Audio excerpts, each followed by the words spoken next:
This is the Team Clear Coat podcast. We're two friends finally doing something about our obsession with cars. We're probably not doing it well, but it should be fun, and we might actually learn something along the way. I'm Dave. And I'm Ian, and this is our show. Hello, Dave. Hi, Ian. How are you? I'm you know what? I'm not going to answer that question Why not? because I need to know how you're doing. You know, I don't really want to talk about it. That's why I'm asking. Mm-hmm. We are going to talk about it. Okay. How are you? I want feelings. Uh-huh. I want emotions. Mm-hmm. I want tears at some point, whether they're yours or mine. This is the Team Clear Coat podcast. I'm Dave. That's Ian. It's getting real in the blanket fort tonight. Yeah. Team Clear Coat podcast. It's about cars. Sometimes there's tears. Yeah, exactly. So this evening, I think you noticed I did not drive my Volkswagen over. Yep, you did not. And I did the thing. So when you check the oil in your car, Uh-huh. you know, most people use the dipstick. Or in modern cars, they use the little menu, right? No. What I like to do is I like to just look underneath my car. No. And I Ian. just use subtraction. And however much oil is underneath my car, You just know is not in the car. it's not in the car anymore. What? Did you break another oil pan? So this will be 3 and 2 years. Ian, I am going to put a lift kit on your car while you're traveling. And it was on a road that, like, I know. And It doesn't matter. We've had our winter thermal cycle. There's new potholes and shit everywhere now. it was horrendous. And I don't think it's a huge crack because I was fine. So it happened yesterday. Okay. It happened. I know exactly where it happened. Where? It Unless was- you don't want to say. No, it's fine. On Spear, so you know when you're on Spear and you can go Are you going northish or southish? You're going southish. Okay. Southish. Towards Cherry Creek, away from the mountains. Correct. Okay. South and east, Uh-huh. right? And so you This can go, really plays well with people in Idaho. Yeah, I know. Spear is kind of like the main thoroughfare that kind of like cuts through the grid of Denver, like Yeah. it goes southeast and northwest, and so it's a big wide smooth road for the most part.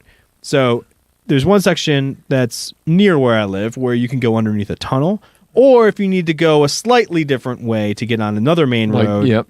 you can take the little ramp up by Uh-huh. the hospital to go to Broadway, and it was on that ramp. No way. Yeah, there's just like a huge buckle in the road, Uh-huh.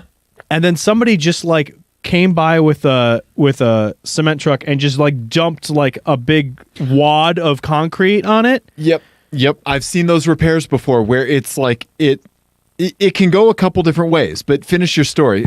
Yeah, I'll tell you what I've seen. Yeah. It just looked like a big massive blacktop. Right, that was arched, right? Yes. Okay. So yeah, for some reason I've seen that as a pothole repair, and I don't get it because it's a giant hazard, right? Right. Emotionally and physically. Yeah. But the other time that I've seen it is when the pothole has been driven on too soon. Yes. Where like part of it will be down, which pushes the other part up. Mm-hmm. But I have seen what you're talking about, where it is just like a mound of blacktop sitting on the street. Right. It literally looks like somebody just walked over and dumped a thing of blacktop on it. Yeah. Fixed it! And then like Yeah. walked away. Like made a blacktop sandcastle on the road. Yes. Right?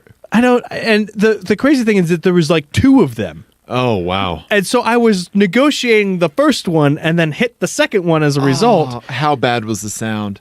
It was bad. But I thought, wow, it didn't like throw me up in the air like the last time. Oh. So I thought maybe I would have gotten away with it. You are riding the velodrome fixed gear bicycle of cars.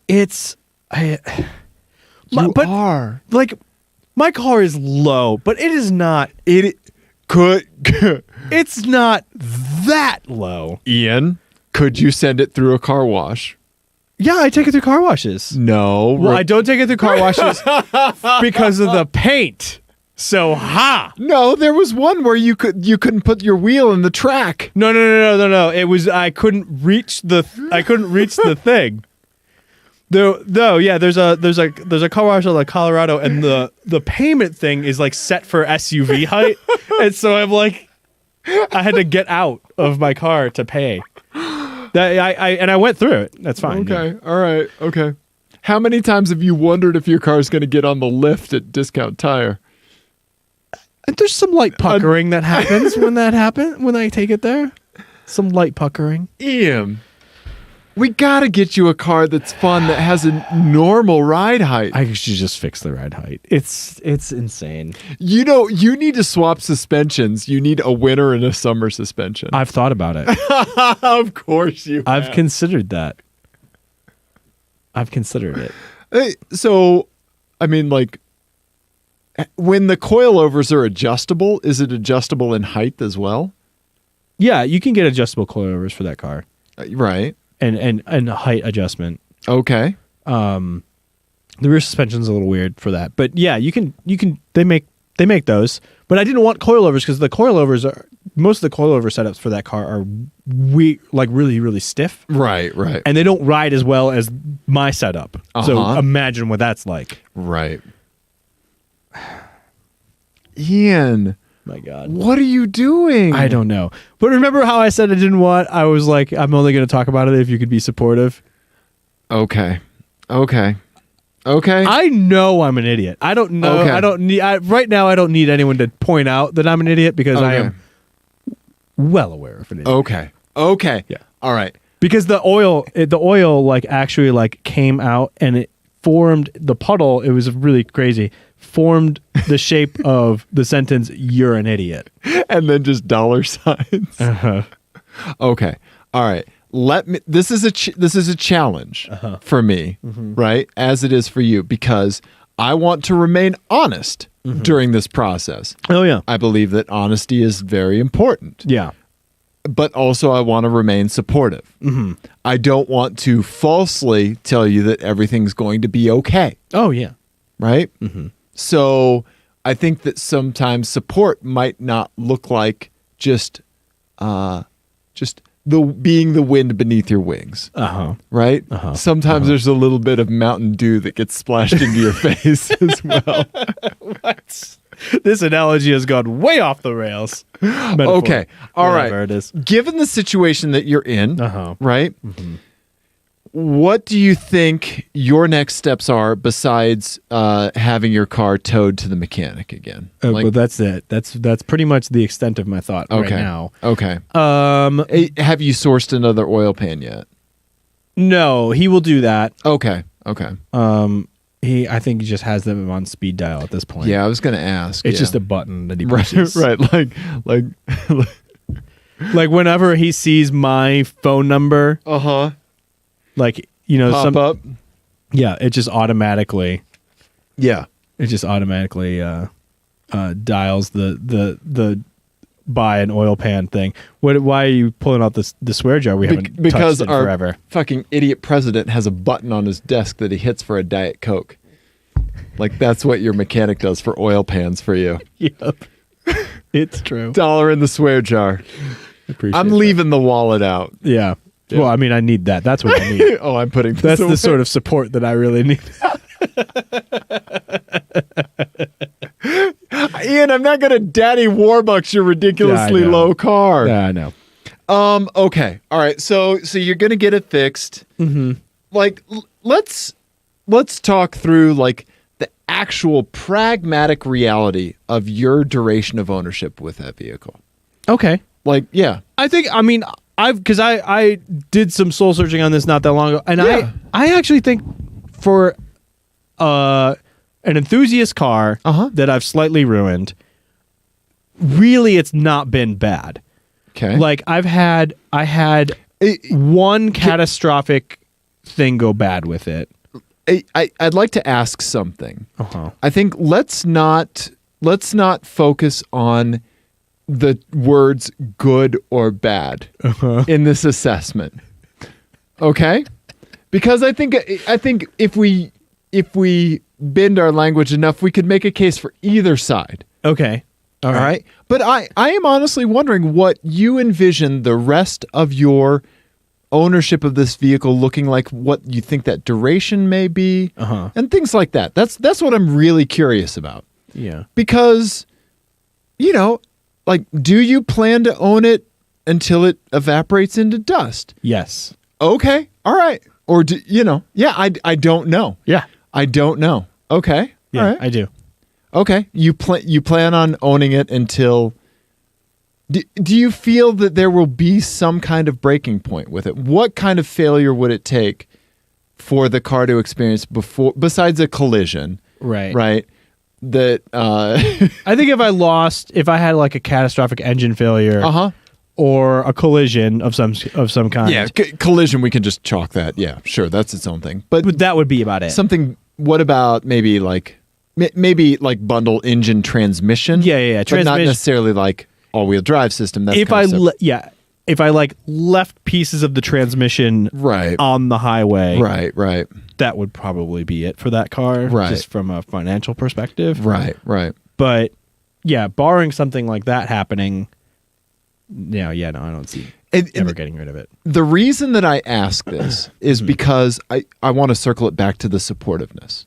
Okay, because if I have a realistic idea of what it's going to be like for you to own, for how long you're going to be owning this car. Yeah. If I have that, then what I can do as your co-host and friend is I can start to equip myself with the toolkit necessary to support you through these kinds of things.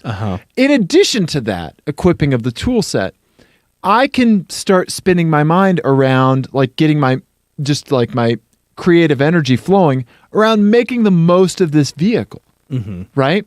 So let's talk about the paint. Okay. All right. The Volkswagen did a shit job with the clear coat. Correct. Right? This is no fault of yours. Correct. Right? It's peeling. Yes. And it's tough. It's tough to see. Yeah. Because that's a gorgeous color red. Period. It's a great red on a car. The implementation of red can make or break a vehicle. Right? I really like some reds and some I hate. There's not a lot of middle of the road reds. Okay? I just want to say I'm just so happy we're getting into it. No, Ian, I'm supporting you. I'm supporting you. Beer over. You think it was for our guest. It was not. You were the guest the whole time. Okay. All right. So, on top of the color red, right, I think your car is a fantastic looking car. And you are correct in that it is the coolest Golf. Yes. If I didn't know you, I would think the same thing. Right? Okay. So, I think you and I need to start seriously thinking about what we can do with the paint of your car for some kind of budget. Because I want you to be excited about this vehicle. I don't want you to just see the mechanical issues that you have, like a broken oil pan, or think of something like that. And I know it's easy to do because if your vehicle wasn't so good on the track, you probably would have gotten rid of it. Yes, true. Right? Yeah. It's fantastic on the track. It has one of the best exhaust notes known to man. It's an amazing package. I just said you have an amazing package, Ian. All right? So let's focus on what we can do to put a little bit of work into it to make it something that you enjoy even more. Yeah. I think having another employed person move into my house and start feeding my children, that would probably be number one. Let's talk about pragmatic, realistic results, Ian. Like if you and I, let's just say, what if you and I took a day, all right, and wet sanded the hood of the car and put some vinyl over it. Yeah. We try a vinyl wrap just on maybe like just the hood. Yeah, we can do that. That sounds fun. Would you be willing to do it? Because I would love to do something like that. right? And if it works, then guess what? We do the rest of the Now, panels. will the vinyl conform to the hobo-shaped dent that's in the hood? It certainly will. Okay, cool. Yeah. Good. I wanted that accentuated. Oh, we can Hobo bottoms go here. we could Sharpie around it like a body at a crime scene. We could Sharpie the hobo butt print. Yeah. Yeah. That'd be Just perfect. vagrant butts. Ian? Yeah. Yeah, I forgot about the dent in your hood. Yeah. Yeah. Yeah, it's fun. Because it doesn't pop out. No. I don't see it. Yeah. Yeah, no, the paint issues sort of attract the eye.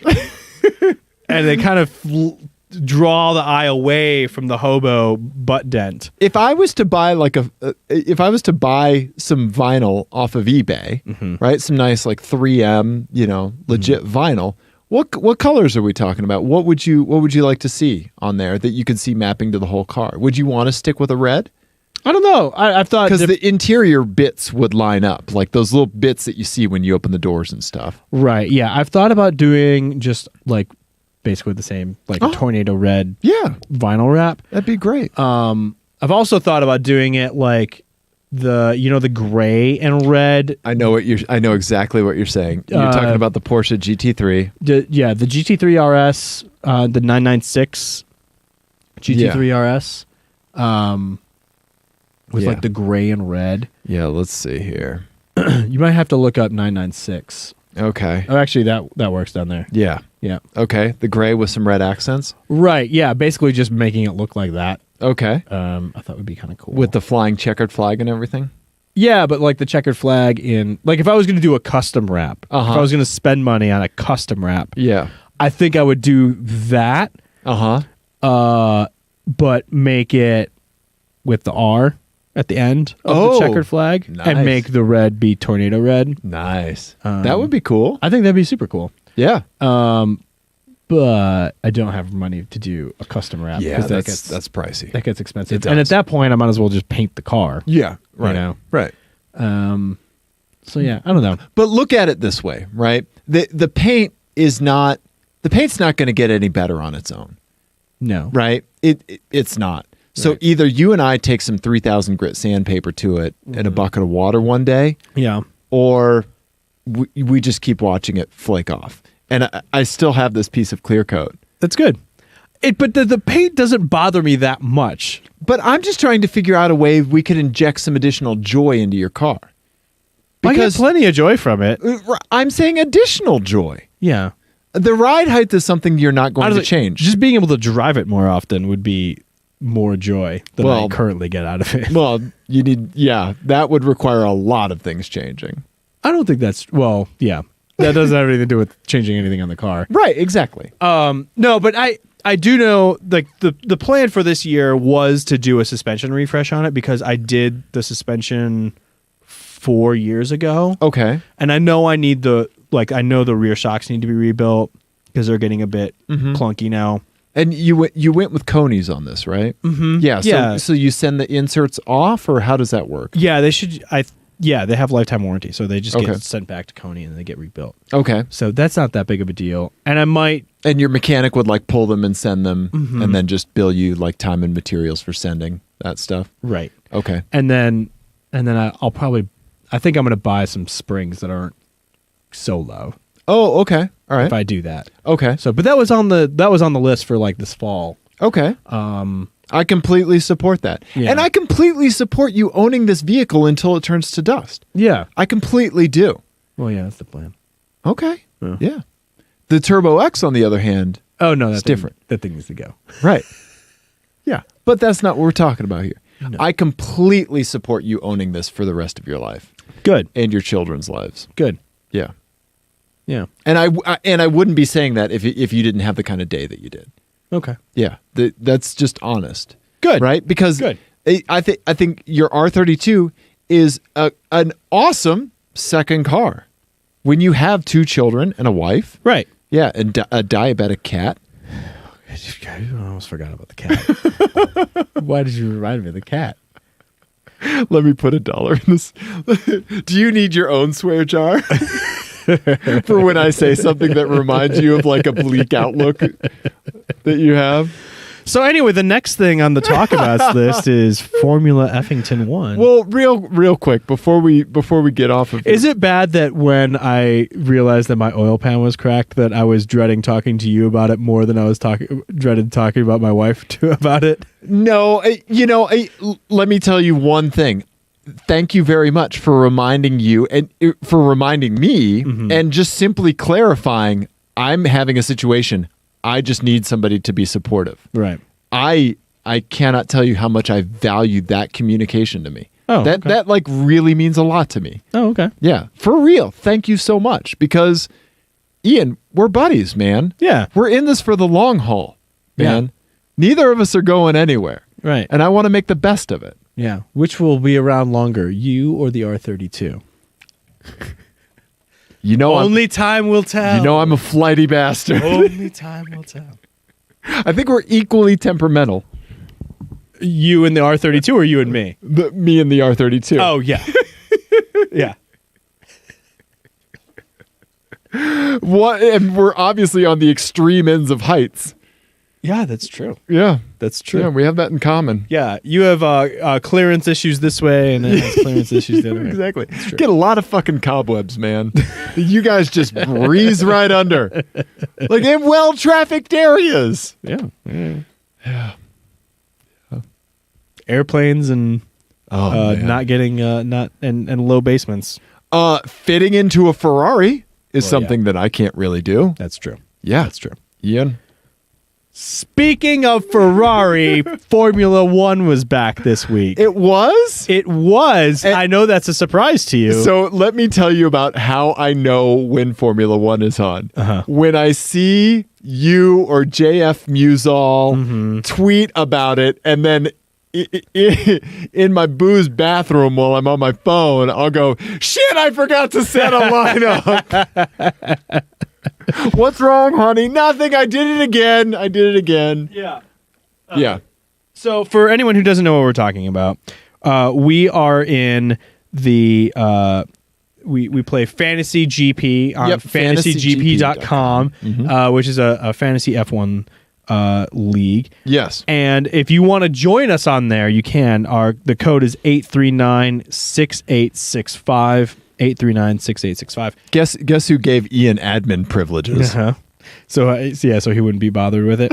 So I don't want to get too much into it. The race was fantastic this week. Maybe not fantastic depending on who you were cheering for, but from like a action front to back craziness happening. And like it looks like the regulations really are allowing for more passing and more following and stuff. Good. It was a really legitimate just car race outside of the drama of F1 or whatever. But I want to talk about our league for a second. Okay. Because a few things. Number one, it was not a good week for a few people. Jesse in particular had a really rough week.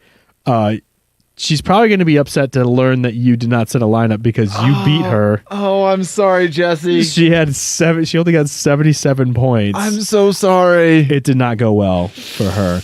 That means I just picked a solid team. Like my week-to-week team. Yeah, I think is good. Yeah. Well, I had a good week-to-week team until the last 3 laps when both Renaults blew up in points paying positions, and I had that car, and yeah, that would have been really good. Nico Hulkenberg had an amazing race. He started 17th and was in 7th when his car blew up. Okay, yeah, it was crazy. But the thing I wanted to bring up is I need to alert you to something because your team name is "My Only Goal Is to Beat Ian," right? And I feel like that title now needs to be amended because I regret to inform you. That my father is also in our league now, as is my cousin. So my only goal is to beat the Peterson family. Yeah. No, and I will state this again. All right. If you play on our fantasy F1 team, yes, and you also change your team name to something along the lines of "My goal is to also beat Ian," or something like that, and you run it for the season, you have that name for the season, I will make and send you a T-shirt. I am putting that out there. Okay. All right? Lovely. And anybody that has done that and also beats you, Ian, they're going to get a T-shirt and a little special gift. Oh. Obviously, Is it some of my clear coat? No, well, that would be very funny. But we're dealing with a limited and diminishing supply. The reason I'm hanging on to this is because it's like supply and demand, Ian. Right. You're going to need this someday. Just the worst. But you'll get a special little gift. I haven't figured out what it is yet, but you'll get something from me and a T-shirt. Okay. So please do that. Please do that. I want to see somebody change their team name to my goal is to also beat Ian. This is like when I got people to compliment you on the internet. I know.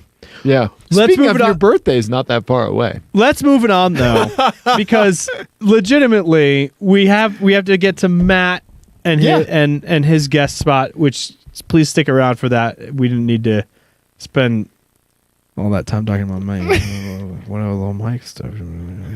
Auto show. You're muttering, Ian. The 2019 Denver Auto Show. We went to it. We did. We went to the media day. We did, Ian. And we did a walking tour again this year. Yes, we did. And we have a video of the walking tour that will be going up. It'll probably be up by the time you're listening. Yeah, it'll already be up by the time you're listening to this. I somehow managed to convince you, and I really have to thank you. You really went out of your element to do something that was very embarrassing. Oh, extremely embarrassing. But because I was doing it with you, and I don't know why you agreed to do it, Ian strapped a GoPro to his head with me, and we walked around the floor of the Denver Auto Show with GoPros on our heads so you can see the show as we saw it. I feel like since the Longhorn video, like there's shame is just gone. It's just my coworkers saw it, so there's no point anymore. To anything. Okay, all right. Yeah. It was pretty embarrassing walking around with a GoPro on your head.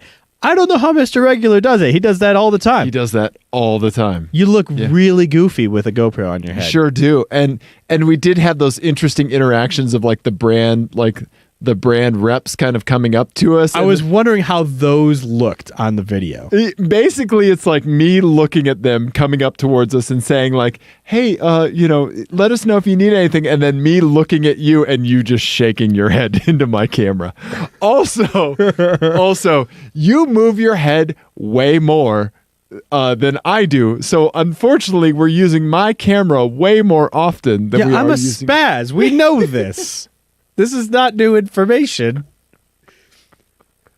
I told you I thought it was a bad idea. Also, I will say you posted a little clip of like me doing the hand claps. Is that how much smaller I am than you? The wide angle lens makes it so much worse. It looks like I am an Oompa Loompa standing next to you. I'm sorry. That's the perspective. The wide angle lens makes it way worse than it really is. Let's go with that. I like that answer.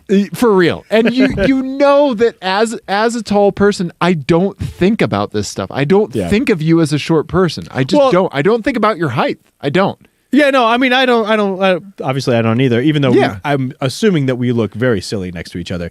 But, because, one's tall and slender and one's like short and stout. You're not stout, Ian. But like the angle when I was doing the hand claps was really funny. It is. We do see quite a bit of that. Yeah, I'm sure. Yeah. I can't wait. Haven't seen it yet. Anytime it cuts to your camera, you get this of me. Just like that's true. Yeah, it's an unflattering great angle. Selfie angle. Mm-hmm. Yeah, that accidentally flipped my selfie camera around. Right. Great. Mm-hmm. Yeah.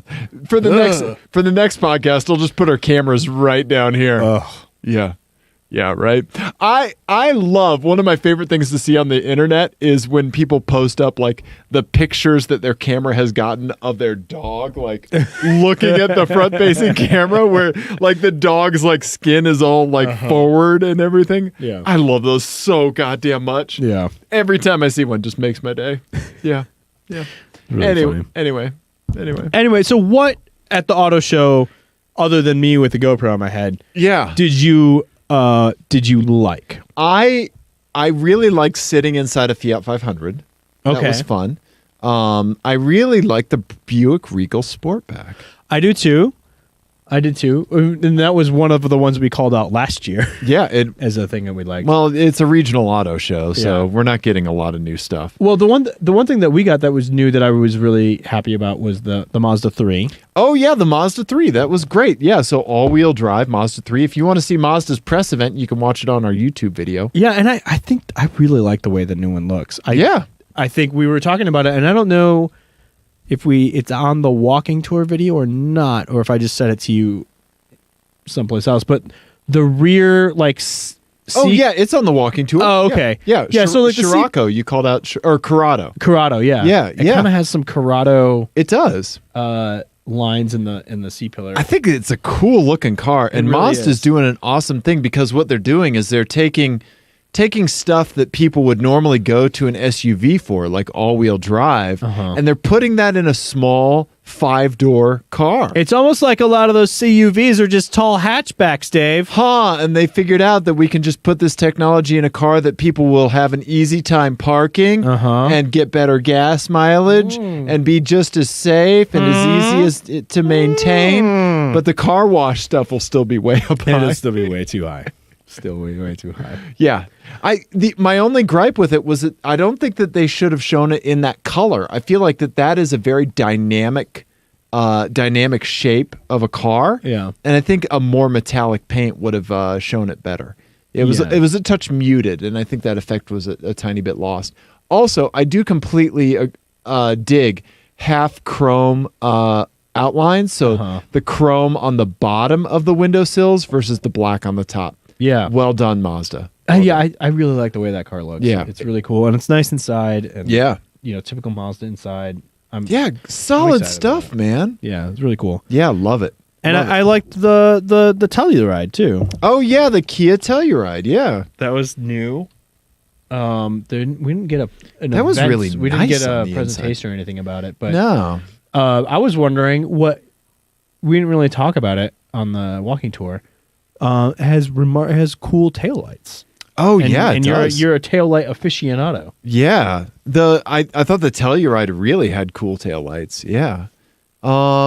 Let's see. I don't know. I didn't really focus a lot on taillights this year. Yeah, you didn't. And that's normally your go-to. I'm going to zero in on the taillights. From a design perspective. Oh, there's a Telluride concept. Yeah, that they were goofing around with. But yeah, no, I think that I'm at a point now with taillights where the Honda Civic is just too much. Oh yeah. And so I'm appreciating simplicity in taillight design now. Yeah. The Volvo S90 is something that has not stayed in as good graces with me as I thought it would. Really? And we did see the new S60, and it has the same taillight design. I like it though. I still like them. I don't know. At least they're distinctive. They are certainly distinctive. Yeah. Yeah. Yeah. I don't know. What about you? What else stood out? The other thing that stood out, getting to sit in the GT4 Lusso, which we talk about later with Matt. Yeah, we got to sit in a Ferrari. That was pretty sweet. What else stood out? I think what stood out a lot to me were the things that the car makers didn't bring. Let's talk about that, because I think that that's just as important to talk about Yes. as the cars that were there and the cars that weren't. Yeah, there was a lot of missing sports cars. Yes. There was a GT500. The new GT500 was there. Yep. For Ford. Yep. But that was really the only sports car, other than some other assorted Mustangs. A couple Corvettes. Yeah, the Grand Sport. And Well, I meant as from Ford. Oh, from Ford. Sure. So there was no The Fiesta, Ian? Well, but yeah, there was a Fiesta, but it was an SE. There was Yeah, no it was like a rental spec Fiesta. Yeah. Yeah. The only ST they brought was the Edge. Right. They didn't bring a Focus RS. Right. Volkswagen didn't bring a Golf R. Nope. They didn't bring a Golf R. I couldn't believe that. Yeah. Yeah, I was like, oh, so here's a GTI, but where's the Golf R? Crazy, right? Yeah. Toyota obviously didn't bring the Supra. We had a whole Yeah, find the Supra. Whole thing on that. I don't think there was a full-blown M car. Yeah, you're right. There was not. There were M versions. Yeah, there was like the M Sport or whatever. Package M, but you're right. There was not an actual M. There was a ZR1. Corvette did bring a ZR1. Oh, Audi brought an R8 convertible. Yeah, you're right. They did. Yep. But and Porsche wasn't even there this year. Right. Yeah. So there was just a lot of like sports cars missing from lineups. It was. You know? Yeah, there really were. Which was really pretty strange, I thought. It was this weird cascading scale of absences where I think that it was pretty obvious that like the new Supra wasn't there, right? Yeah. When like that's not like a Koenigsegg caliber vehicle. Like it shouldn't require like tons of special logistics for Toyota to get one there. Right. Right? And then I think that kind of like absences of that degree carried up to the manufacturer level as well. Like Cadillac wasn't there. Right. Mercedes-Benz wasn't there. Infiniti wasn't there. Infiniti wasn't Porsche there. wasn't there. Porsche wasn't there. Yeah. Right? Mitsubishi wasn't there. Hey! Yeah, I mean, that's like nobody cares. 4 employees and a light bulb, basically. Yeah. And they've all been moved over to air conditioners and televisions at this point. Yeah. Yeah. Oh, man. Yeah. Yeah. It was kind of a depressing auto show from that perspective. Yeah, especially from I think sports cars. Yeah. There was a few notable things that were there, like the GT500, the ZR1. There was a Civic Type R. Yeah. And then the R8. Right. But no Veloster N. Yeah, there was no N. Yeah, none of the N cars were there. Yeah. Yeah. It was weird, right? It was weird. It was a weird auto show, man. It makes me wonder what are the machinations behind this, right? Like, well, I think it's because these regional shows are less about the manufacturers and they're more about the dealers. Yeah. So you're exactly right. The dealer network here is the one that really puts this on. Yes. And so it's just a numbers game, and so they don't really have. Oh, there was an NSX. Oh, that's true. NSX was there. Yeah. We just always like black out when we get to the Acura booth. Right. But like, it's just all about like what are they selling the most of, right? And so that's what they want to show. But you know, you got to get people in the door, right? You know, and I think people don't come. People will sit in a RAV4 while they're here, right? But nobody's like, I gotta get the auto show so I can see the new RAV4, right? It's I want to go see the Supra, and then I'll go check out the RAV4. You know what? I went with a buddy of mine after we went the day after, and he's an interesting dude. He wanted to go just to see all the trucks. Yeah, and so like as we would be looking for sports cars, he's truck hunting. Yeah, right. And so he was there, right? Mm-hmm. But I feel like that somebody like Cadillac, like this is just a guess. I'm assuming that the dealer network for Cadillac in Denver is just like, we're fine. Like, right. We're fine. Like, we're selling the same amount of Cadillacs. We don't want to put Cadillacs that are going to get farted in by the general public on the show floor. Mm-hmm. You know? Like, we don't want a 2-year-old throwing up in this. Yeah. And, like, paying that money. And we're fine. And I would assume Infiniti is the same way. Because you see these vehicles all over Denver.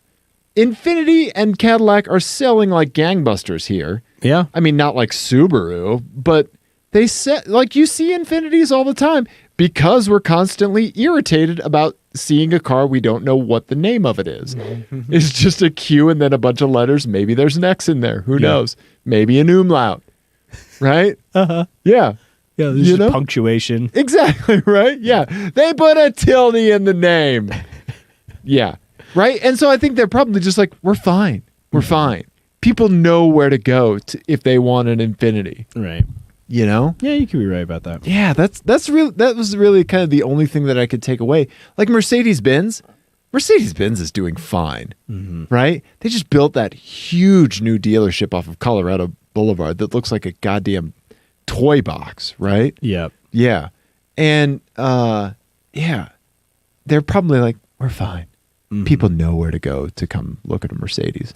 And like, so I wonder how much of it is correlating auto show public pedestrians to sales figures. Yeah. Right? Because that return has to be super low. Mm-hmm. Right? Especially for somebody like Mercedes. Yeah, that's a good question. I don't know. But for somebody like Honda and Subaru, mm-hmm. that number is completely higher. Absolutely. Right? Well, yeah. I mean, yeah. General public and market shares mm-hmm. anyway. But I'd say like the percentage of person that actually buys a Subaru after seeing it at the show versus somebody that would buy a Mercedes is different. Yeah. You know? Well, and but I mean, like the pre-purchase just life of those customers is vastly different anyway. You're exactly right. Because when you're in a position to pay cash for a Mercedes, they just say, hey, take it home for a weekend. Exactly. You know? Right? Whereas when you're buying a Subaru, it's like, hey, let's go around the block. Exactly, right? Yeah, get them in, get them out. Yeah. Yeah. Yeah. Yeah. I don't know. It's a weird one, Ian. The Colorado automotive landscape is odd, man. It's very strange. Yeah. Yeah. And we talk about it more in our conversation with Matt, which we are going to segue into now. No, not now. Not yet. I still have an FMK cars. Oh, that's right. You have an FMK cars. Okay. Yeah. Ian. Yes, Dave. Let me give you this FMK cars. We explain it later in the show, so if you want to hear a description, listen to it then. Perfect. Ian? Yes.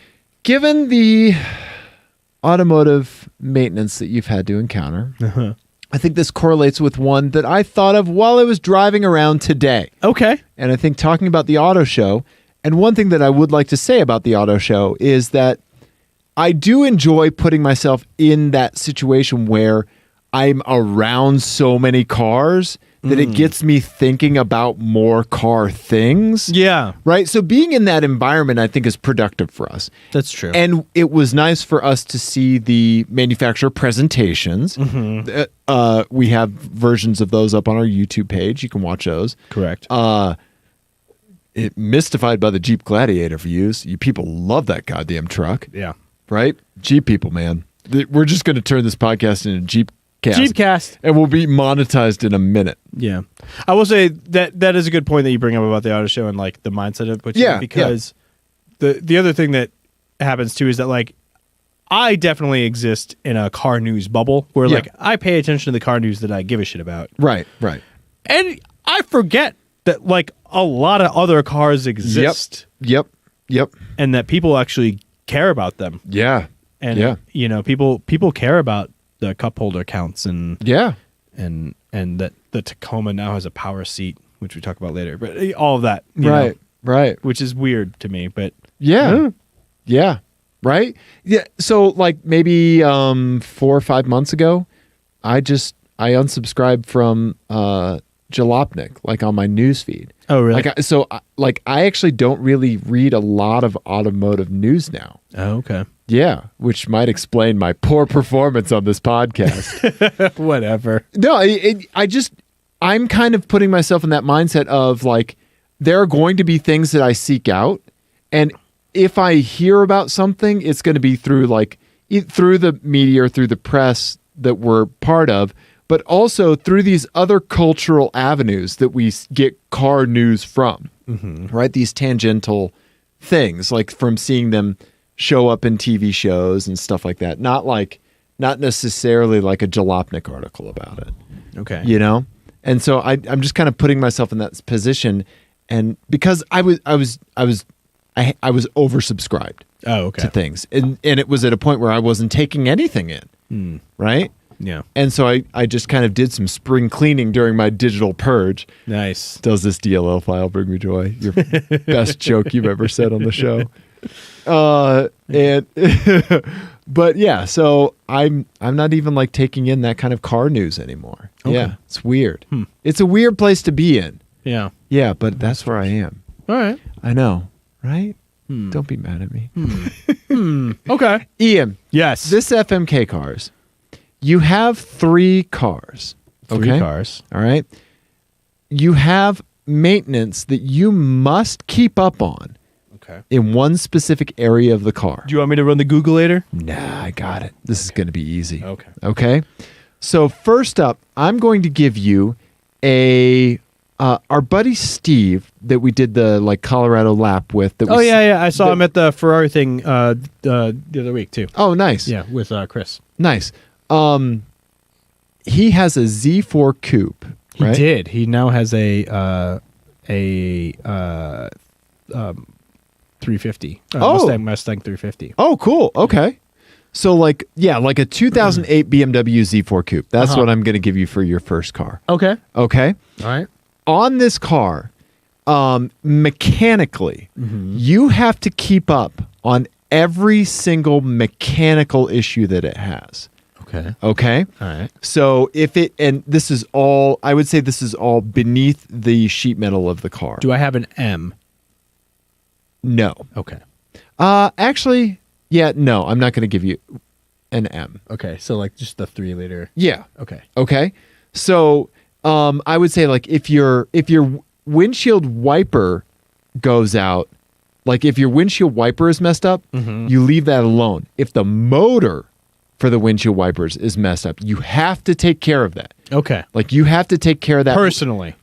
Personally within a day or two. Okay. Like it's not so much, and you know what? It's not necessarily personally. It's just that you have to address it, be it professional or DIY means. Okay. All right. All right. You can't let just like, oh, that I just live with that. Right. Okay. Okay. Got it. All Done. right. All right. Okay. Second car, I'm going to give you a the new Toyota Supra. Okay. Okay. Ian, this car, all right, you have to keep up on the exterior of the car. Okay. To the same degree that we were talking about. All right. If it gets a paint chip, Yeah. a door ding, Okay. windshield washer blade is creaky, Yeah. right? You have to take care of that. Okay. Okay. Then lastly, Ian, I'm going to give you an actual BMW Z4. Okay. Okay. Like the new Z4 convertible. Okay. Vertable. I don't know how to spell. Ian, I went to school in Missouri. Okay. All so right. I'm going to give you like the 2020 All right. BMW Z4. All right. Okay. So the two Supras. Yes. All right. And the BMW Z4. That's and a 2018. Yeah, sure. Okay. But on this one, the 2020, 2018, whatever. On the new Z4 convertible, convertible, you have to keep up on the interior. Oh. So a little bit of plastic brakes, Okay. something like that. And for the sake of this, we're considering the convertible roof, like the mechanicals and stuff, all of that included as well. Okay. Okay. All right. All right. I am going to say I'm going to crush the interior. Okay. I feel like that's the most difficult to stay on top of Uh-huh. and everything else. Okay. I am going to marry the Supra with the exterior, Okay. which probably sounds interesting coming from me with my paint situation. Yep. But the paint situation, in all seriousness, started like maybe 6 weeks after I got that car. Right. And it's no fault of yours. Right. It's not like deferred paint maintenance made that clear coat disintegrate. Right. It's shitty clear coat. It was from literally the VW. first rainstorm I went through, and Yeah. the clear coat started peeling. And then so that means for a day I'm going to do this, The older coupe. and it's basically that was just a judgment call based on the new Supra is more exciting, I think, than the old Z4 coupe, because Okay. I've driven old Z4s. I've never Right. driven an M. Okay. Z4M, but the old Z4s, they weren't that fun to drive. I didn't think. Okay. I've only driven a convertible, but it wasn't that exciting. Okay. Yeah. Okay. But yeah, the new Supra looks fun. It does. What would you do? You stay on top of that paint, Ian. Oh, I will. Stay on top of I that will. paint. My put offedness of convertibles. Yeah, I think the interior would be the thing that would drive me nuts the most. you're right. Because And it's also the most plasticky stuff, right? It is, yeah. I think I'd kill that. And I think I would probably marry the older BMW Z4. Okay. And keep up on the mechanicals. Yeah. And for a day have the Supra. Yeah, I think keeping up on mechanicals is the most satisfying thing to do. And even if it's not the easiest one. Yeah. But it was the difference in the cars that set it off for me. Nice. So, yeah. Nice. Ian? Dave, I'm sleepy. You know what, buddy? Now we should do that thing where we drop in Matt's episode. Oh, we should do that. Or Matt's interview. Yeah, so coming up is going to be our talk with Matt Pilgrim from Pilgrim Motor Press. Oh, boy. PilgrimMotorPress.com. You should definitely go to that. Yes. We talk more about the Denver Auto Show and just being a journalist in Denver and his crazy history being actually smart and in the automotive industry. Yes, an automotive engineer's take. Yeah. On cars. Yeah, he knows a lot more about the car industry than we do. He does. Also, I just want to call out real quick, Henry left us a voicemail. We're going to play that next episode. Perfect. Yes, I Sounds wish good. we had time to get to it.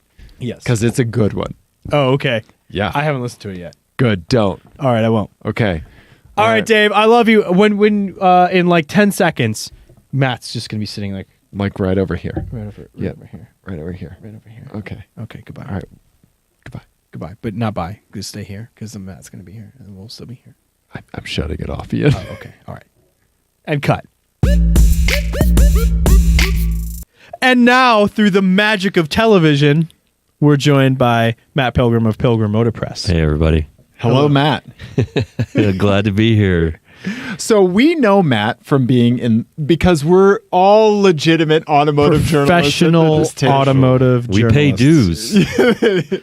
Don't let our secret out that's all it takes. We had to be accepted. It took us 2 attempts to get accepted. What was the first application? What did that look like?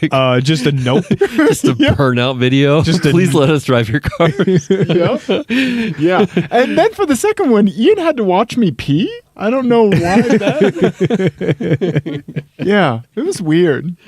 Well, but he says we passed. So, yeah. So we know Matt from the Rocky Mountain Automotive Press. You're one of the first people that we met, and like we instantly kind of gravitated to one another given our tastes of cars and things like that. And I think when you see somebody pulling the e-brake of a new Nissan SUV, into a parking lot, it was pretty good. It was the only good part about that Nissan Rogue drive.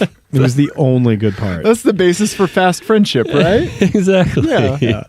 I figured that sort of thing was encouraged among automotive journalists. I mean, now I find out that people think it's strange. I don't know.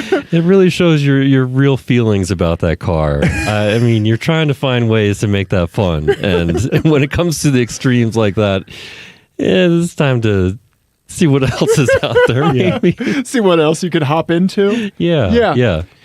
So we give us how long you've been in Colorado and how you came to be part of the automotive press in Denver. Yeah. So being out here in Denver, I really came to love Denver when we used to come out here for high durability or high altitude testing for durability when I was at Honda R&D. So got to experience a whole lot of stuff, spy photography. Like being on the other end of it? Yeah, being on the other end is not very fun. Really? Yeah, but there's all kind of a little bit of the backside of some of those spy shots that you see, and some of them they don't come about in very legal ways. So it's interesting, but being on that side of things, you really get to learn how it operates, why the decisions are made for a car to be a certain way.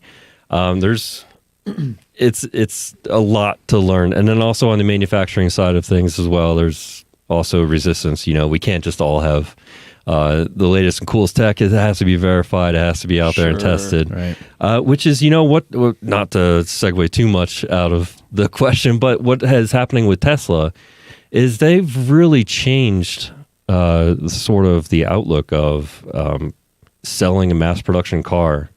They've actually, I think what they do is they put a car out there with a lot of unknown tech. Maybe they have some sort of, and they let the market tell them what needs to be changed. And we saw that recently with the upgrade in their performance of the Model 3 long battery. The biggest battery is that they decided that they would give some more juice based on the data that they saw coming in. So all of that stuff I think is absolutely very cool. Just what's involved with creating a car, the decisions that it makes to come up with a final tuning. Every little detail is scrutinized. I can tell you that much. Okay. Especially when it comes down to weight, cost. Every single detail is up for debate. And so it is a difficult industry to work in at times. It's generally based in the Midwest, which doesn't always suit everybody. But being able to understand that and have that background, have that appreciation, it makes it more exciting to really get out and test these cars and be on the other side of it where, instead of just hearing about how awesome a press event went or, just seeing how much funding is kind of put towards the marketing teams, it's pretty fun to actually be on the other side of it and really just get to enjoy the mass production experience, understand what the different car companies have in mind as their priorities. Every car company is so different. That's what really makes it exciting, especially these days where we'll have electric cars that can go 300 miles. And then we also have the new 1-ton Ram that has 1,000 foot-pound of torque. I mean, we're just it's crazy all over the spectrum and advancing in every way. So I think, early on, I always had that passion for cars and the mechanical side of things, how things worked, why. I asked why a lot, which is always a good question. And then just kind of turned that into a career. And, I was lucky enough to join in, meet up with you guys, and really be a part of the opposite end of the spectrum as we're evaluating cars, but from a consumer standpoint. So it's pretty fun. I smile every single time I get to get in a car, go to these events. It's really cool. You get to talk to the manufacturers. You can ask them certain questions. Of course, they're always going to come back and say, we can't talk about future products. But it's a weird, tete-a-tete dance. Yeah. So with those relationships, you start to grow. You start to understand some future products coming down the line. There's rumors now with the Tundra coming out in a few years, and I think we got the pretty much, that's going to happen.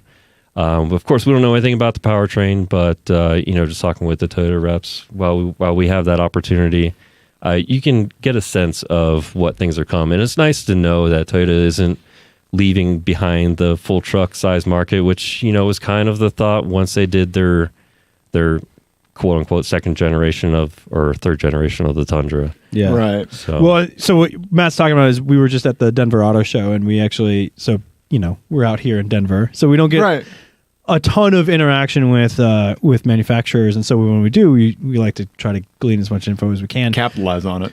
But the one thing that I thought was really interesting out of the Toyota presentation at the media day for the auto show was them talking about the TRD lines for sports cars coming out. So I'm assuming that means a TRD version of the Supra. You would think, right? Yeah, you would hope, and then or an M Sport. you would hope that there would be a good support for TRD, full-on TRD, full-on suspension tuning, and maybe even some engine tweaking. Because they did a Toyota Corolla. They did a TRD Corolla a couple years ago. Yeah. So we can use these brain cells for better things. Right? Yeah. I'm assuming that means Supra. I really want it though to be a super fast Yaris. I'm being completely serious. That's what they should do. That is. Yeah. It'd be fantastic. They used to sell the superchargers, so it's not out of this world for TRD to come in with some more power. Right. Well, and they got to kind of come back at, Ford is kind of leaving a hole in the market by taking the Fiesta, not doing the Fiesta anymore. Right. And Hyundai is kind of coming in with all that, with all the end stuff. Yeah. So you would think it might be a good opportunity for them to kind of get in there with a really small car. Absolutely. Yeah. It's whether or not you convince the bosses that it's worth all the development time and effort. It sounded good when I was saying it. I just thought of that. I totally agree. Yeah. But your background kind of gives you insight into the conversations that happen that make all of these things manifest themselves. I mean, I wouldn't go that. Somewhat. More than Ian and I. And also, you said you were lucky to meet us. Wrong. Like, that's the first. We're keeping a blanket fort corrections thing up. No, wrong. Yeah. No, But it is always funny to see what car companies will spend their time and energy on. When the truck market was huge, they just. yeah. The Tacoma is basically the same as it's been for a decade now, and They advertised the Tacoma getting a power seat, right? yeah, That was weird. That was insane. It's 2019. yes, How do they not have a power seat in the Tacoma? and But at the Denver Auto Show, they were like, guess what, guys? We just figured out how to make fire and also how to put a power seat in a truck. I will say that I do find it really like I find it personally frustrating the some of the presentations at the Denver Auto Show that they're all geared towards like a caricature of like who lives in Denver. Yes. And it's a little frustrating that we only get like here's our new off-road capability and Right. here's our, and I know that we have a lot of that stuff or whatever, but there are enthusiasts who live here. Like Right. there's a pretty big car scene here, sports car scene. Yeah. absolutely, It's weird. You can sell a rear-wheel drive car here. Yeah. Right. Or, a fast front-wheel drive car. Yeah. Ford, maybe bring one of them. So give us some other takeaways from your time at the Denver Auto Show. Did you go back as a pedestrian or were you only there as press? So the night before, I did go as press, and I was able to kind of experience the floor on my own. During the auto show, the manufacturers, they set up a lot of time for us, and that schedule is pretty tight, and the time goes by very quickly. So it's already at the end of the day by the time you realize that you haven't checked out some other manufacturers' areas. So I did get a chance to get into the new Evoque, which I thought they did a good job. It is definitely a step above the current one, which you could argue that they created this unique, stylish, small US CUV off-roading kind of lifted up styling. Yeah. That's been followed by the GLA and I don't know, maybe the X4 or so. And what's funny is that I do like the styling of the Evoque in particular, Uh-huh. but I hate all the rest of those cars That that have followed, right? Yeah.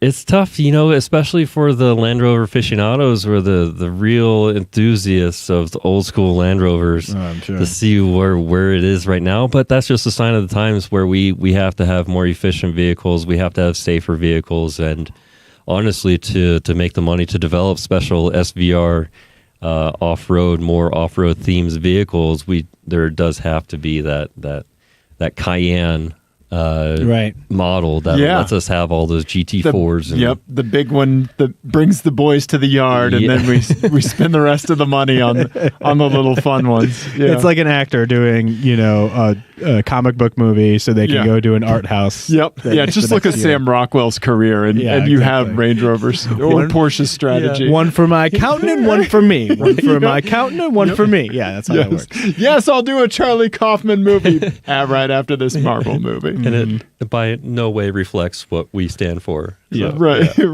Right, exactly. Yeah. So, so did you go back as a pedestrian or were you there? So I might need to figure things out better next year. Why she was a little bit upset that I didn't take her to the open press night beforehand.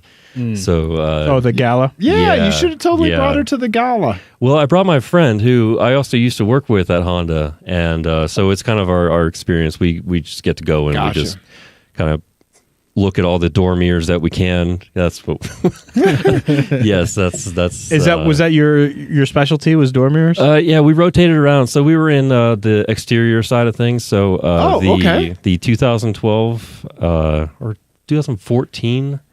The MMC of the minor model change of the Honda Odyssey has some of the best mirrors because of are you, around. Matt. That's because right. of you. That's right. Nice. Okay. The NSX, those are courtesy of my friend. No He way. designed those mirrors. So yeah, those those are pretty nice. How far out they stick, but they have very little vibration. So it's That's super cool. This is awesome. I want to do nothing but talk to you about mirrors from now on. Yeah. And benchmarking other supercars is kind of hilarious with the stuff that they get away with. It's pretty interesting. So yeah, there's nothing like a Honda or Acura sports car. It is truly a Honda or an Acura. It's still, you can't just put away all those values. You've got to make sure that those get incorporated into the design. So are there like modern cars where you see the door mirrors and you're like, what are they thinking? Yeah. What's your worst? What's Matt's list of worst door mirrors 2019? Where you just want to snap them off and like find the engineer's desk and just like wipe it. It's like the equivalent of like a grammar teacher like running around in the world with a red pen and just like fixing things on menus and shit. Yeah, right. Coffee is for door mirrors that don't wobble. Yeah, there's some features out there where, say for example, there's some GM products that have the turn signal that's integrated into the mirror. It still shines into the driver's eyes when it's on at night, and it's to have a LED orange light flashing at you when you're trying to look into the mirror to see what's behind you if the lane is open seems counterintuitive. I feel like GM's like exterior lighting department, they're just all on crack because there's that, and I agree with that. I've noticed that too. But the thing where when people will hit the unlock button on their car and it turns the backup lights on in a parking garage. Oh, that's the worst. It's terrible. Worst. Yeah. That makes everyone else's day bad. Yeah, it's awful. Yeah, is this guy backing out or not? Right, right. Yeah. And it's been like that for years now, right? Yeah, it has. It's been like 10 years at least. Yeah, I may or may not have submitted a NHTSA complaint against that. Really? Yeah. Nice. Yeah. Do you need me to pixelate your face on this podcast? Yeah. That's why you live here now, because you're not welcome in Detroit anymore. That area where I was excluded. UAW workers with like some tire irons. Yeah. That Pilgrim guy is not allowed back in this part of town. Yeah. He knows what he did. Yeah. You see him fix his lug nuts, if you know what I mean. Yeah. Fix them real good. Yeah. Was there, okay, so back to the auto show, was there anything there that you were, other than the Evoque, that you were really excited to see? Let's see. What I was really excited to see, I was excited to see the new Explorer. It's really going to be. I didn't know they brought the new Explorer. They did. They just didn't talk about it. There was one. It was just on like the closed off round display. I don't know why they didn't make more of a deal of it, because that is going to be one of their best selling products. Yeah. I mean, aside of course from the obvious, but yeah, the Explorer Plus is such a huge departure from what it is currently. Switching over to a rear wheel. All of the police interceptors, they get hybrids. There's plug-in hybrids that are going around, so they're really gonna hit the mark, I think, when they come out with this. As long as they can get all their quality issues with the turbos figured out. I think that they've been having a long time issues with those. So it's just a tough market with expectations of technology has got to come out faster and faster, especially when the market was down and prices were high for gas. Yeah. It was get these technologies out there really quickly, and I think we saw some quality issues in the market from that. So does the Explorer get like a detuned version of the Raptor engine at all? Is it the same block or anything? I don't know if they're going to get that 3.5 they had, but that's like a high output. I don't know. I don't know. Maybe in their ST line. Yeah. We didn't see a presentation from Ford. No. We didn't really spend that much time in the Ford area. We were just mad we couldn't drive the simulator. We went to the King Ranch, and that was it. Yeah. Okay. Yeah. Yeah, I noticed that they had the integrated straight back exhaust integrated into the bumper, or at least the bumper has those cutouts, kind of like the Ram. So yeah, I just don't. I haven't. It's interesting, the pickup truck market, because you have some people or some companies that will stay with what's traditional, but other areas they'll say, okay, this competitor's doing this. Let's integrate that. Let's see about that. So when the tailgate right now is the big thing. Yeah, we were talking about the tailgate wars of 2019. So when I first moved over into the exterior group, we're always proud of the Ridgeline at Honda, and an underrated truck, I will say. Yeah, just as a truck, I'm the truck half of the podcast. That's true. I'm from I couldn't give Missouri. a shit about him. Yeah, but I always liked the Ridgeline. I always liked different trucks. I always liked the Avalanche. I always liked the Ridgeline. And so you throw a unibody truck out there for me, I'm gonna think it's cool. Yeah, and then the technology that enabled them to do, to put in the huge trunk in the bed. Yeah, that's a big deal. It's waterproof. But their main, I think, shocker to the market was that tailgate. That's where everybody else could have done this. Everybody else has been researching it. You can see that in the patents that, companies, because they file a patent doesn't mean that they're going to go that direction. So that's one caution to the crowd. Like whenever we see, oh yeah, GM or Ford, they just patent this. Well, they patent stuff all the time. Right. They have to. When I was researching this stuff, GM had so many different patents on different tailgate designs of, nothing quite like this. Which I did have the chance to play around with, and it seems very complicated. You talking about the GMC one? Sorry, yeah, they're working on the GMC tailgate now. Yeah, they did a good job executing it. It'll just be interesting to see how it holds up in the real workaday world. Yeah, like if you're gonna kick through that like Bluetooth speaker grill, right? Yeah. So that Bluetooth speaker grill, it looks really cool, and I can see it, being great in a tailgate. But for example, if say you're loading some sheets of plywood on that one, I'm not sure if you can one to the left. Yeah. So it asks you to kind of fold it down and then flip up this like load stopper is what the GMC guy told us it was. Well, by flipping up that load stopper, you're suddenly exposing every single buttons and speaker grill to whatever you're putting on there. So it's it did seem pretty. I don't know. I was disappointed that Dodge didn't bring one of their split. Yeah, this guy up here. Me too. Yeah. Because I was really hoping that we could do like a little thing on the Tailgate Wars, because Ford did bring their like integrated footstep one in the Raptor. Had the integrated footstep thing. So it would have been cool to do like a little thing on all three of them. But yeah, I think the GMC one is cool, but man, it's really kind of like funky to use. Yeah, it's not And intuitive. also that handle looks very inappropriate. Yeah. Right. Yeah, the flip up handle. Yeah, I just see somebody accidentally. Integrated dildo. Yeah. I mean, that's a class exclusive. You have to hand it to them. That's what makes it so expensive. First in-class automotive pleasure device. Yeah. Yeah. We were all thinking it. Yeah.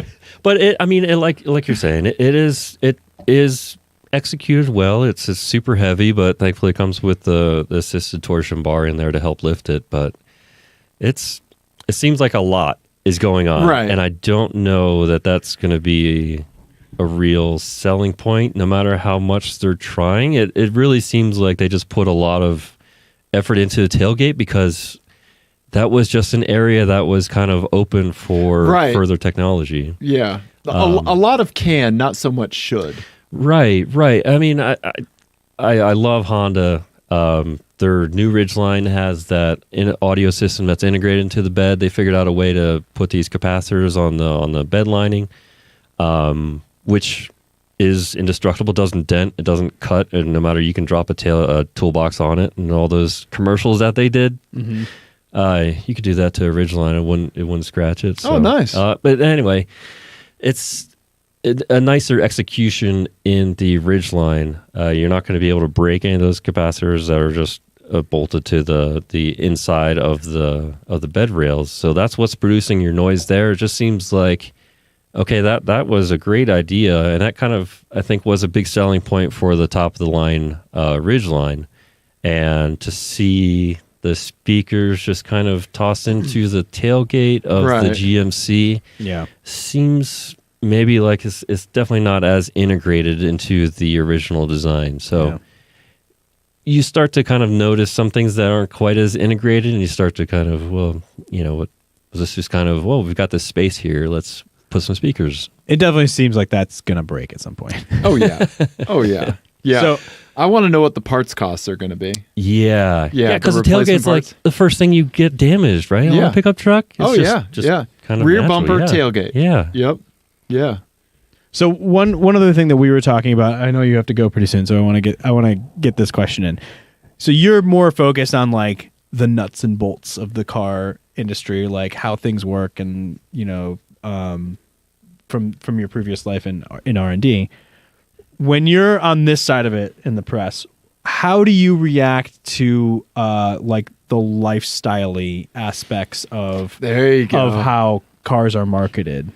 I mean, that's where the money comes from. So I absolutely agree and 100% say, if you put an engineer in that role, you might not be selling very many cars.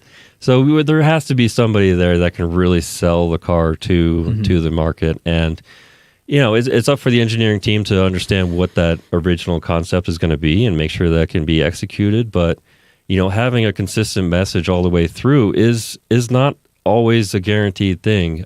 Sometimes it can change midway, but and also sometimes the imaginary customer can be so elusive that the just this market, unicorn that's out there. Yeah, the ZDX, it just never found that target customer Right. that we thought was out there. So it's an absolutely crucial role for what we do and how the auto manufacturers communicate that to us.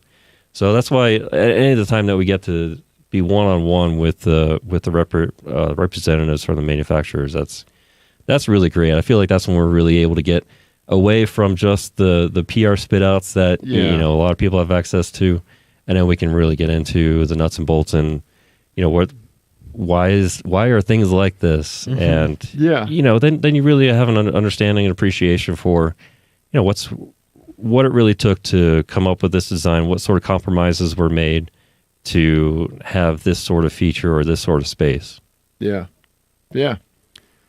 I don't know. The marketing thing is so highly visible. I think from Ian and I's perspective, it's easy pickings when it comes to critique. Yeah. Because Yeah. I think that there are examples of individuals that do it right or just don't mess it up. Right. Like- I think we talked about on our walking tour, like Subaru. Yeah, they have it nailed. But So- somebody like Mini or Volkswagen, it's all over the place. Yeah. I think I'm sorry, I interrupted. No, you're fine. I was going to say the exact same thing. I think Volkswagen, to a lesser extent, that mini booth was craziness. Yeah, it was artisanal, curated bullshit. It was like somebody took their Instagram feed, Yeah. and just made a booth out of it. Right, because in the same booth you had a race car, you had a classic Mini, and a phone booth. There was like a You- Dakar picture of like a Dakar thing and like some like off-road bits. Like there was a big rock there that Yeah. we're supposed to crawl over. The folding bicycle that I did a wheelie on. I may have not done a wheelie on. You And- attempt. It was a wheelie attempt. Yeah, wheelie-ish, wheelie adjacent. No sweet jumps or anything on that? The tires were flat, otherwise I would have. Yeah. And then the car that says, "What's your safe word?" Like, Whoa. And then they had thank you. and then they had a bar in the back. Yeah, and then they had like a private club, and the thing that let you into the club was you had to tell them your safe word. Yeah. Oh my God. Yeah, How safe is it at that point? Right. That's just poor OPSEC. exactly. Yeah, Yeah, no, it's my boy. Yeah, IT jokes. IT jokes. It is always Yeah. it is always interesting to see, especially as like the years change, just how the market is reacting to certain things, what's working in the market, and then they'll change their roles and their mentality. So what's interesting, for example, with the truck industry, MPG is still a thing, even though price of gas has gone down. That's kind of a message that's stuck around. It really didn't come on, I feel like, until the $4, $5 gallon of price. Right. That was the tipping point. Yeah. Well, But but that's still not that long ago. I think people remember. Yeah. I was wondering if you just know. people are so people are not so necessarily aware of the high price, but just aware of the volatility, and so they just might be catering to. They might be marketing more to people's understanding of how much things can change day to day versus like the cost of gas day to day. And it is neat to see some of the newer technologies coming into the pickup truck segment as far as powertrain goes, mild hybrids. Yeah. I think that's just a guarantee. Within the next 3 years, we'll see a hybrid truck, or a more so than the e-torque that's available with the Ram currently. Yeah. I think we'll see a more legit, full-on hybrid. Yeah. Now, I want an electric pickup truck. What they call it, we'll see. I think the pickup truck market, I think that they were trying to shy away from calling the Ram a hybrid. I think they're trying to really hit on the e-torque terminology. Hybrids for city folk. We don't have none of them out here. Yeah, that's exactly it. Right? Like it's like dog whistle marketing. Yeah, that's exactly what well, I mean, that's what dog marketing is. Yeah, true.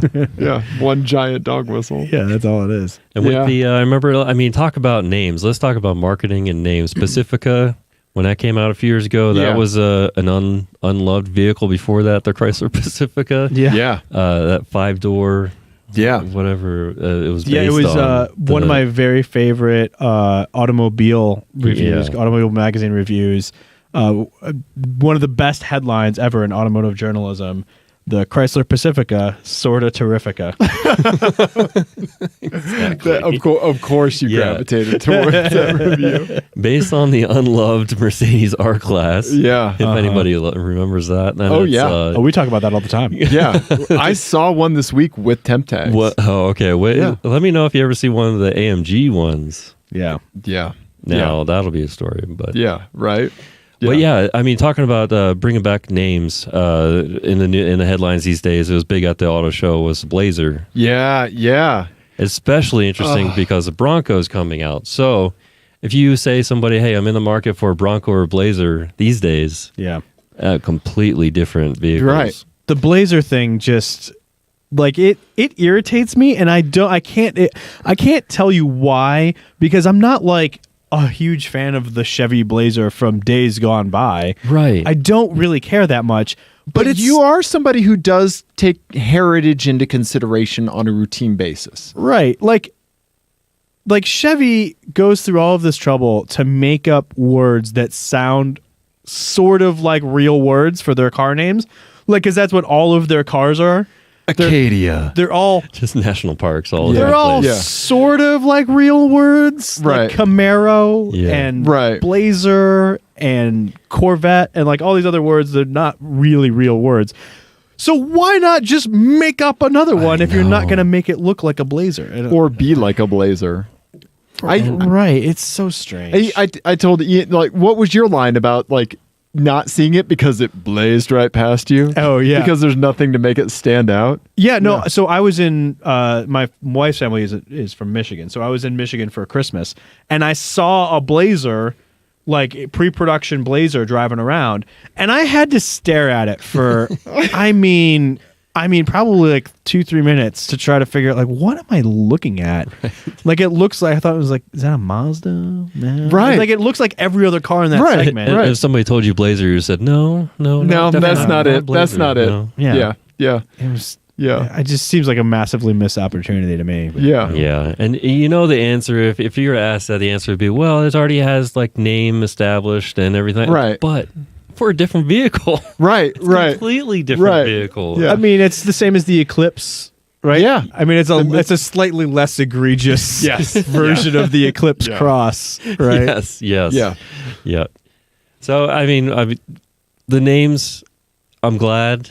There's parts of the market that are making big progress. I mean, we've got Lincoln going back to actually using names that we can all associate cars to. Yeah, instead of MK blah blah blah. Yeah, and we're in a weird era now with Lincoln where like some of those cars are on their show floor, but some of them aren't. So it's like you see like when you get hired to like when you're supposed to train your replacement at work, the person that's like been hired to take your job, like that's what the MKZ has to be doing right now, right? Pretty much. Yeah, that's it.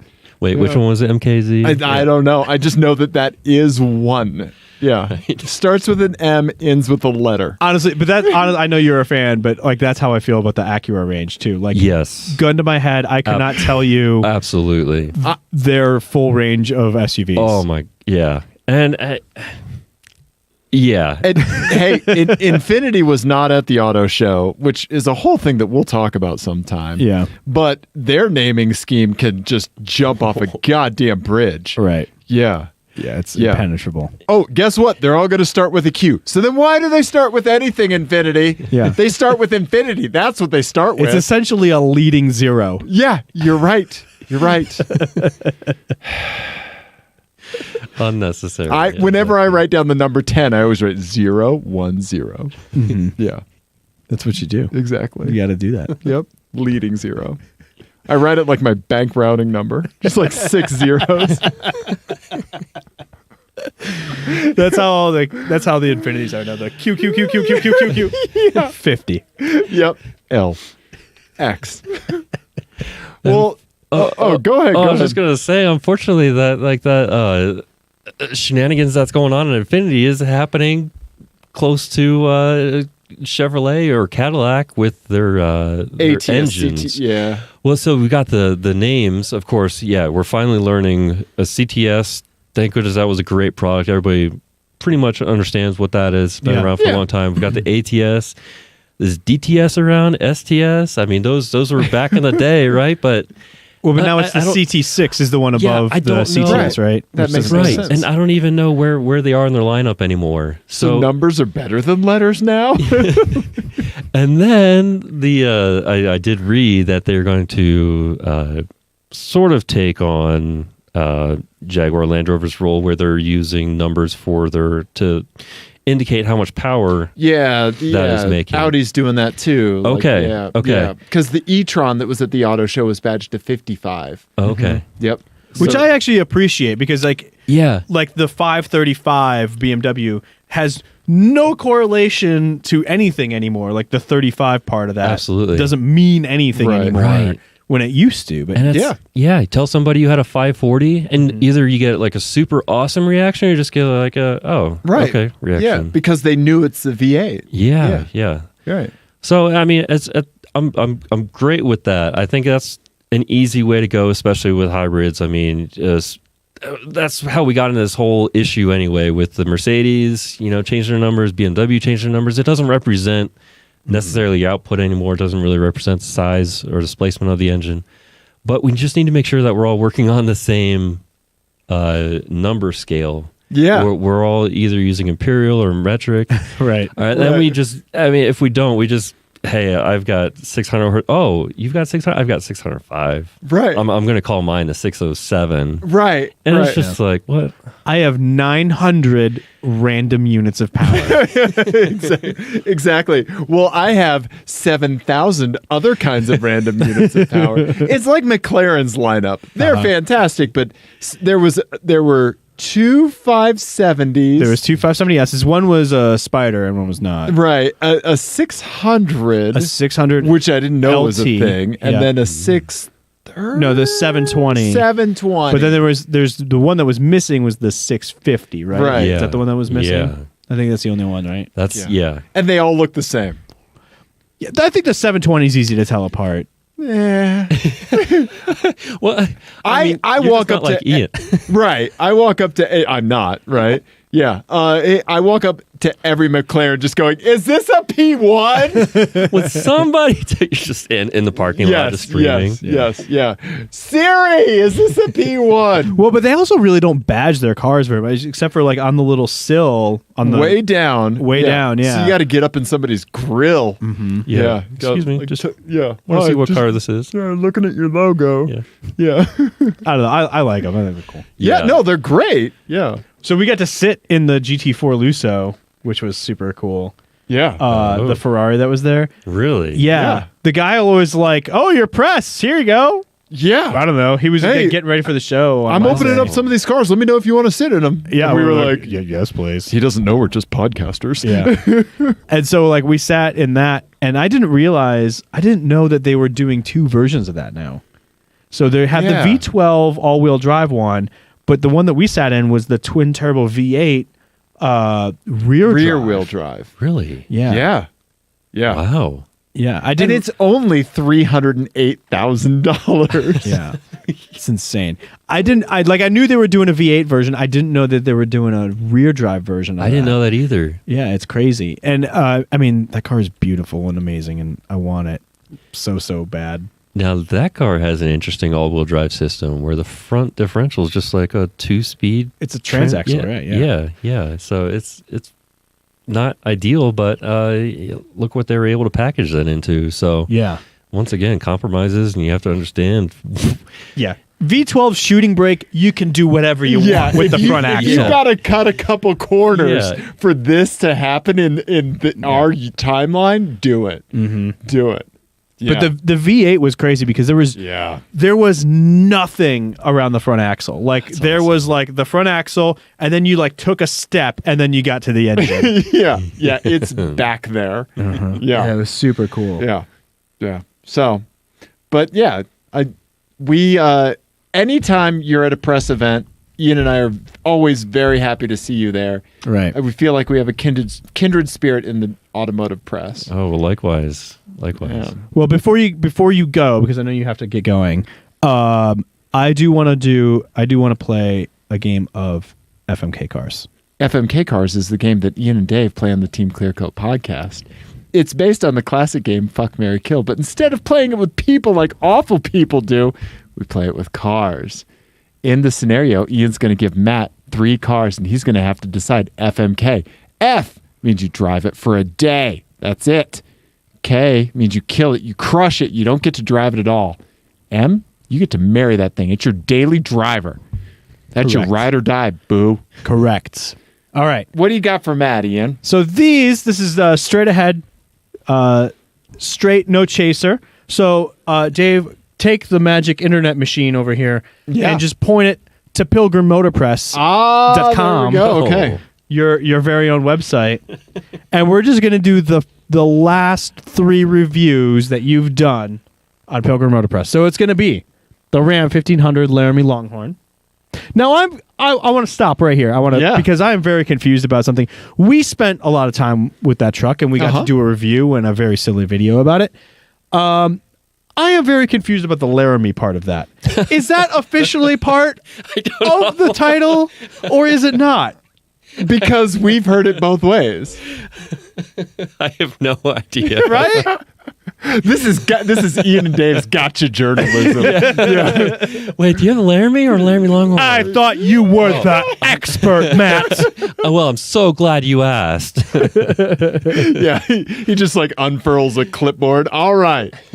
Yeah. I just really don't know. There are just so many trims. I don't know. They just added the word Longhorn onto it, and all of a sudden it's like sub-limited. It's a very expensive truck. The Longhorn is the basically the package with the leather craziness and inside. Yeah, all of the 17 different woods and a live rattlesnake biting your face. Yeah. But the Laramie seems to like come and go in the marketing, and even on the build thing. When you first select it, it's not the Laramie Longhorn that you select. It's the I don't know. Fuck. It's not the Longhorn. The Longhorn. We're not going to solve this, Ian. We'll get to nuclear fission before we solve that. Fusion. We've got it. That's the one. That one nailed. Yeah. Okay. All right. So the next one, 2019 Buick Envision Premier 2, also known by my father-in-law as the one they build in China.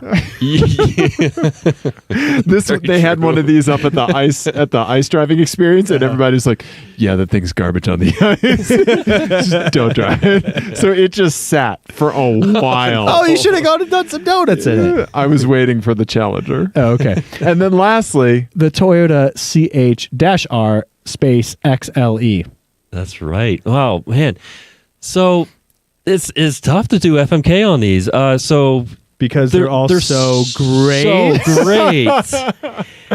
My sister has a CHR. It's a garbage car. I drove it at the press event last year, and it was awful. Yeah, that's a car you definitely need to spend more time into because the powertrain right off, I mean, you're dealing with a very tiny engine with the horrible CVT, and off the line it is just absolutely ridiculously slow. Yeah. I would still rather have that than what do you call it? Rogue, Nissan Rogue. Yeah. Yeah. True. Like once up and away, the ride was really good. It's got some nice styling quirks in it, which I thought it's.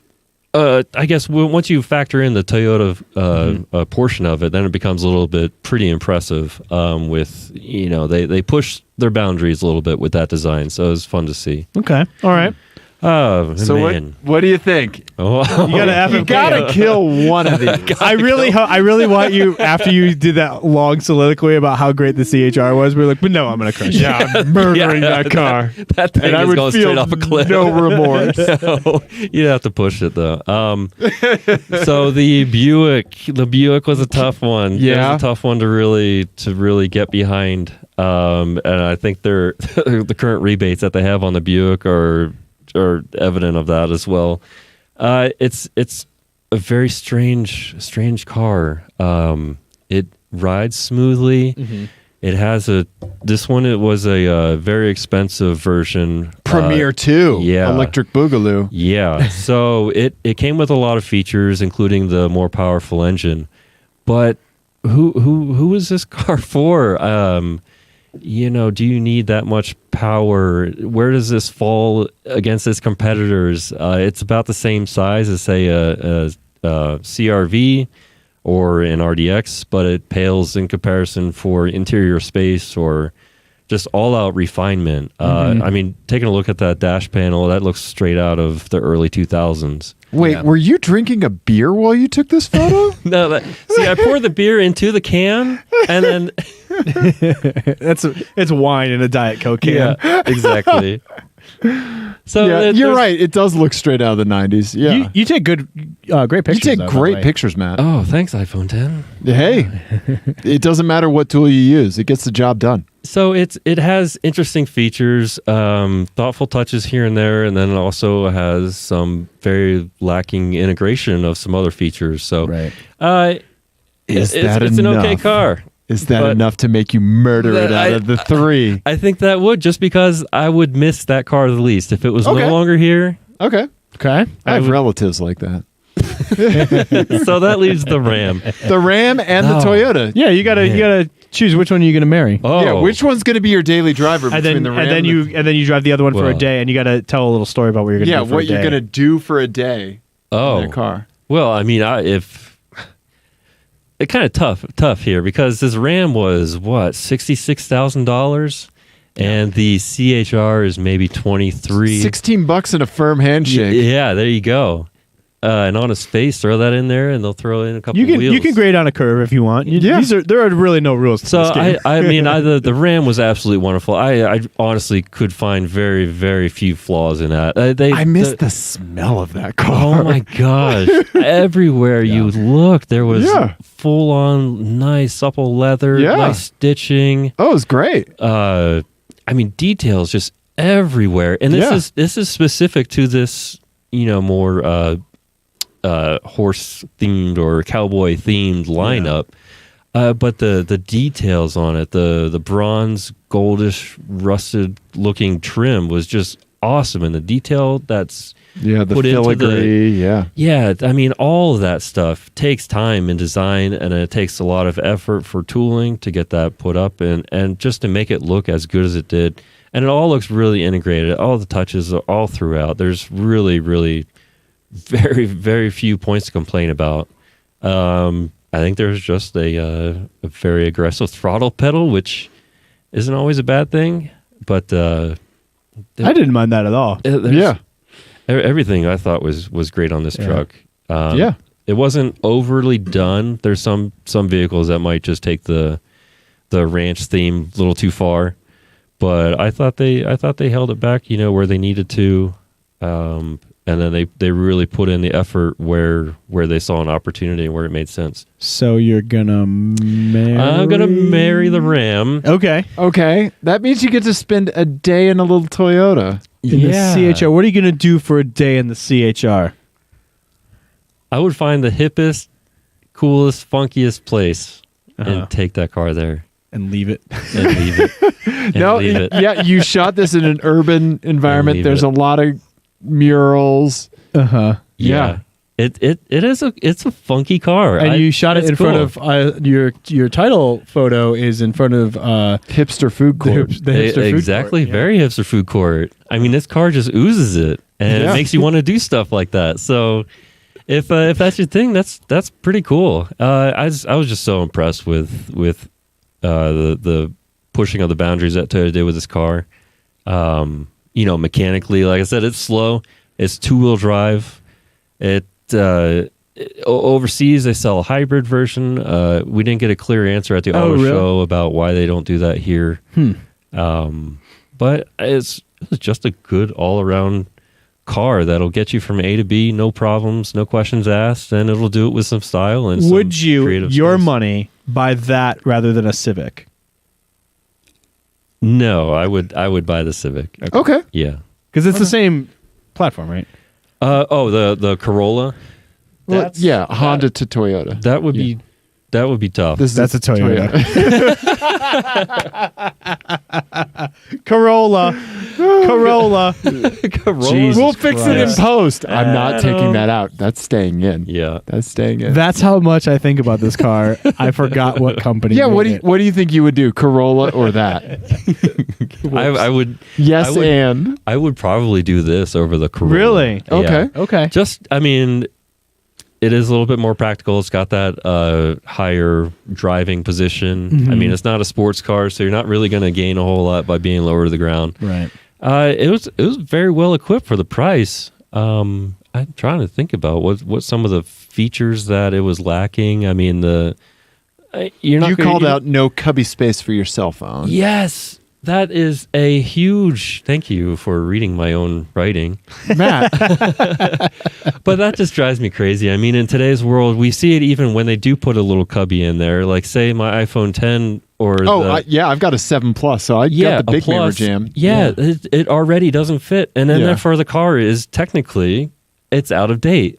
You can't put your phone anywhere. Just and that's the same assume thing with CHR. I'm going to be holding an iPad to my face in 2 years and make a cubby for that. Exactly. Yes, this is Dave. It requires a chin strap and 2 hands. Also, my core is getting totally shredded holding this up to my face. What radiation? What lump? Yeah. Yes. Well, everyone needs to check out your website. It's very well thought out and very artistically put together. I really like it, and I'm very thankful that you're.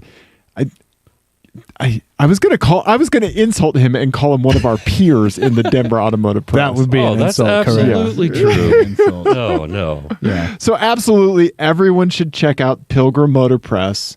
And Dave's been teaching me a few things on video, so maybe we'll toss up some video here in the near future, but it won't nearly be to the quality of TeamClearCoat. So I'm excited to see your creative voice go into a new medium. That's what I'm excited for. We'll see. We'll see how cringeworthy it is. Yeah. Hey, you gotta write a bad song before you write the stone cold bangers. You think the Beatles' first song was Obla Dee, Obla Da? No.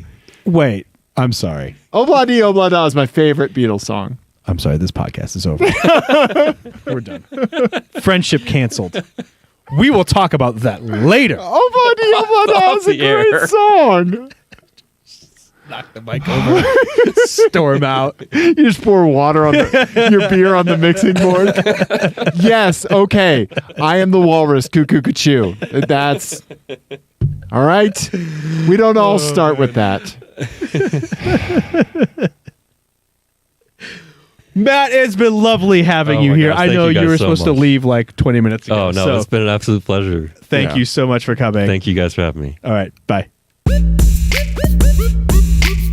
Ian. Dave. And now Matt has disappeared. The blanket fort has consumed another human soul.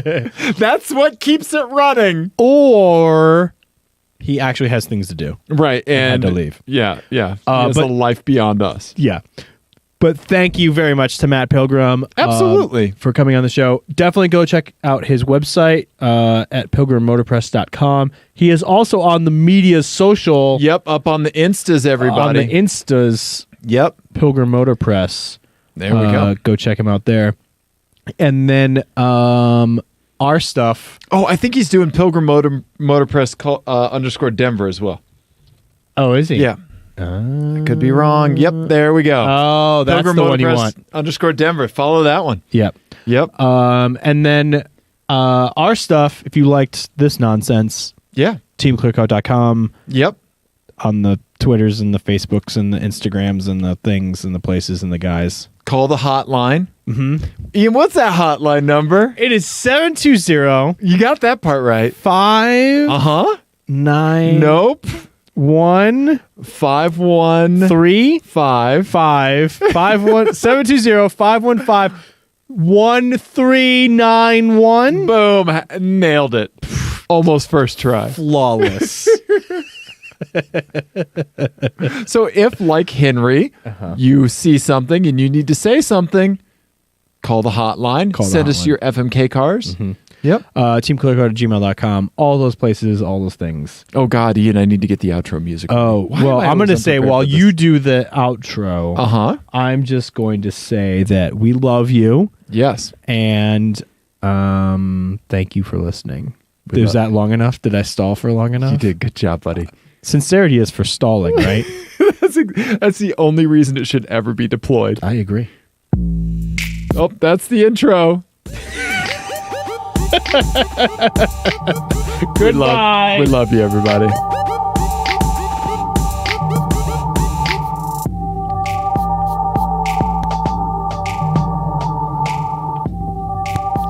Nailed it.